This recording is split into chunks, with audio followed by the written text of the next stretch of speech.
নমস্কার বন্ধুরা, কেমন আছেন আপনারা? আপনাদের আবারও একবার স্বাদে আহ্লাদের রান্নাঘরে স্বাগত জানাই। আমি তো বুঝতেই পারছেন আমি আজকে আপনাদের কি রান্না করে দেখাতে চলেছি। আমি আপনাদের কয়েকদিন কিছু রান্না করে দেখাতে পারিনি, খুব ব্যস্ত থাকায় আমি রান্না করে দেখাতে পারিনি, তার জন্য আমি খুব দুঃখিত। আমি আজকে আপনাদের রান্না করে দেখাবো পমফ্রেটের ঝাল। এর জন্য নিয়েছি আমি পমফ্রেট মাছ। এখানে দেখুন। আচ্ছা, চলে আসুন। এর জন্য আমার যা যা এখানে লাগবে,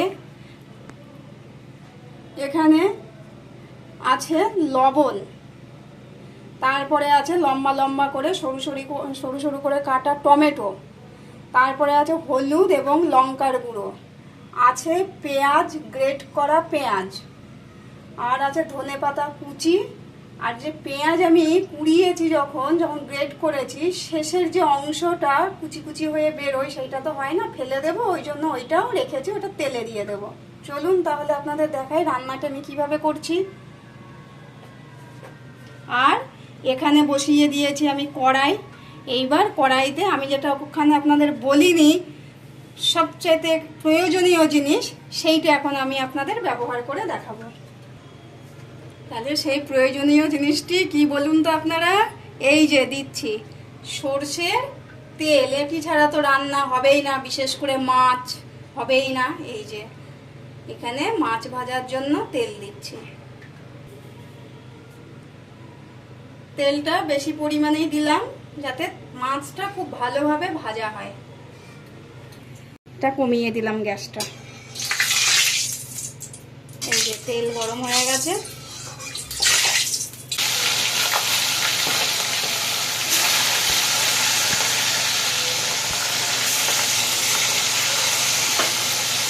দিয়ে দিলাম ঢাকা, ঠিকাবে তাই ঢাকা দিয়ে দিলাম। বন্ধুরা, এবার দেখি মাছটি আমি ভাজছি সেটি কতখানি ভাজা হলো, সেটি আমি দেখি।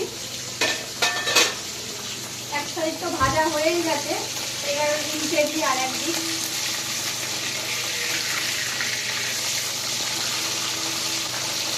আবারও ঢাকা দিয়ে দিলাম। চলুন বন্ধুরা, ঢাকা খুলে দিলাম, দিয়ে দেখি এই যে মাছ হয়ে গেছে। এবার মাছটা তুলে ফেলি।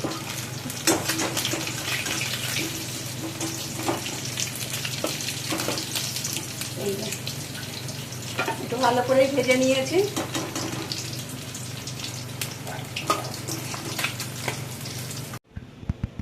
চলুন এবার মাছটি দেখি কিভাবে রান্না করি। এই যে তেলে দিয়ে দিলাম সামান্য পরিমাণে কালো জিরে ফোড়ন, অল্প দিলাম।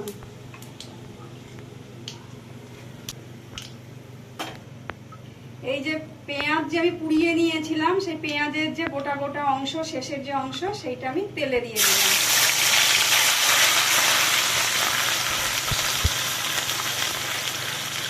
এইখানে পেঁয়াজ আছে দুটি বড় সাইজের, দুটো পেঁয়াজ আমি পুড়িয়ে নিয়েছি।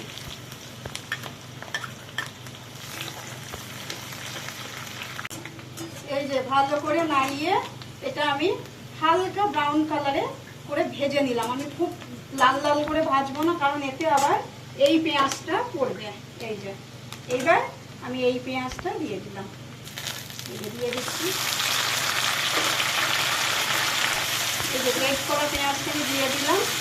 এবার আঁচ আমি বেশি জোরে দেবো না, হালকা করে দিলাম। দিয়ে এটাকে ভালো করে ভাজতে হবে। এখন কিচ্ছু দেবো না। দেখুন বন্ধুরা, পেঁয়াজ দিয়ে তেল ছেড়ে গেছে, আর এদিকে আমার গ্যাসটাও আছে মিডিয়াম আছে। এইবার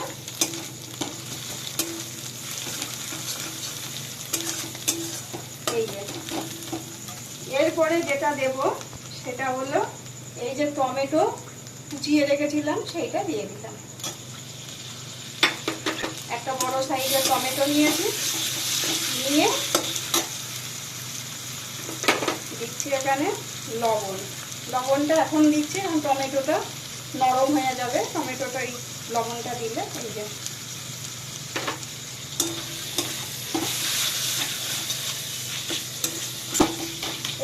এই রান্নাটি আমি বেশি জোরে আঁচে করব না, আঁচ একটু কমিয়ে দিয়ে করতে হবে, তবেই রান্নাটি সুস্বাদু হবে। চলুন, এই যে টমেটো গলে গেছে, পেঁয়াজটা আমি প্রথমে ভেজে নিয়ে টমেটোটা দিয়ে, এই যে টমেটো আমি পুরো করে নিয়েছি, একদম পেঁয়াজ আর টমেটো একসঙ্গে। এইবার দেব হলুদ, দিলাম পরিমাণ মতো হলুদ,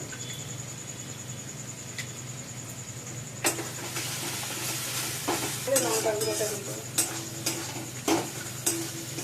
এই যে হলুদ দিয়েও একটু ভাজা ভাজা করে নিলাম, মোটামুটি তেল ছেড়ে গেছে, দেখতেই পাচ্ছেন তেল ছেড়ে গেছে। এইবার দেব লঙ্কার গুঁড়োটা, আপনি ঝাল লঙ্কার গুঁড়ো ব্যবহার করতে পারেন অথবা কাশ্মীরি লঙ্কার গুঁড়ো ব্যবহার করতে পারেন। আমি ঝালটাই একটু ব্যবহার করছি, এর সঙ্গে কাঁচা লঙ্কাও পড়বে। এই যে অল্প, একদমই অল্প দিচ্ছি। এই যে বন্ধুরা, পুরো তেল ছেড়ে গেছে, সব মশলা মিশে গেছে। কালারটা একবার দেখুন, তাড়াহুড়ো করছেন সেই অবস্থায় এইভাবে রান্না করবেন, দেখবেন খেতে খুব সুন্দর লাগবে, একদম হোটেলের মতো কমপ্লিট। দিয়ে দিচ্ছি ঈষৎ উষ্ণ গরম জল পরিমাণ মতো, একদম জল অল্প পড়বে, বেশি জল পড়বে না। এই যে একদম একটু গ্রেভি গ্রেভি হবে, ওই জন্য জল বেশি পড়বে না। চলুন তাহলে বন্ধুরা, এই যে একটু ঢেকে দিই, ঢেকে দিলাম, আঁচটাও জোরে দিয়ে দিলাম, ফুটুক। চলুন তাহলে ঝোল ফোটা অবস্থায় আপনাদের সঙ্গে একটু গল্প করে নিই, আমার রান্না আপনাদের কেমন লাগছে। আর যদি কোনো ভুল ত্রুটি হয়ে থাকে তাহলে আপনারা অবশ্যই আপনাদের মতামত জানাবেন। লাইক এবং শেয়ার করতে ভুলবেন না। চলুন ফিরে এলাম 5 মিনিট বাদে, দেখি কত দূর ঝোল ফুটলো। এই যে দেখেছেন কালার দেখুন, একবার খুব সুন্দরভাবে ফুটে গেছে। এইবার মাছগুলো দিয়ে দেবো আমি। এই যে মাছগুলো দিয়ে দিলাম, এটা একদম গ্রেভি গ্রেভি হবে।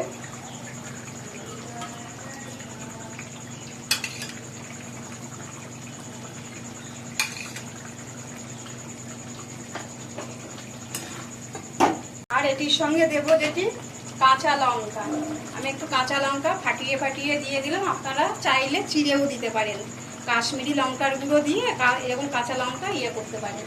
আর দিয়ে দিলাম, আমি তো অল্প পরিমাণে শুকনো লঙ্কা গুঁড়ো দিয়েছি, ওই জন্য গোটা গোটা লঙ্কা ফেলে দিলাম। এই যে ফুটুক, আর একবার ঢাকা দিয়ে দিই, আঁচও কমিয়ে দিলাম। চলুন তাহলে দেখি ঢাকাটা খুলে যে কতখানি মাছ হলো। এই যে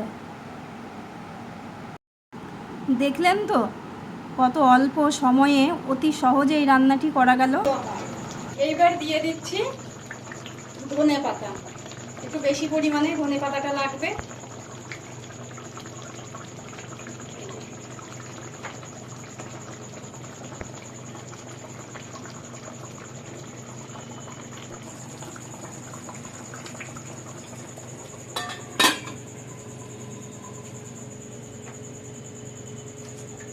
এই যে এই হচ্ছে ফাইনালি পমফ্লেটের ঝাল রেডি, দেখতেই পাচ্ছেন পুরো গ্রেভি গ্রেভি হয়েছে। এটা ঠান্ডা হয়ে গেলে আরো জমে যাবে। এই যে আপনাদের দেখাই, তুলে দেখাই, দেখুন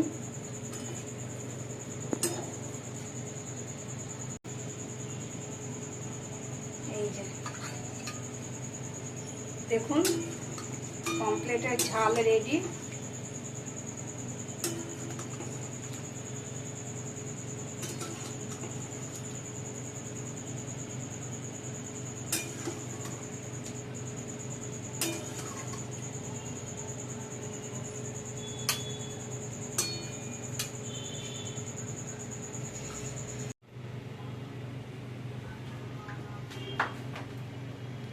রেডি পমফ্লেটের ঝাল।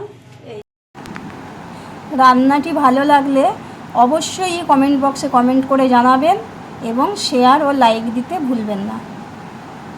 ভালো থাকবেন, সুস্থ থাকবেন। নমস্কার।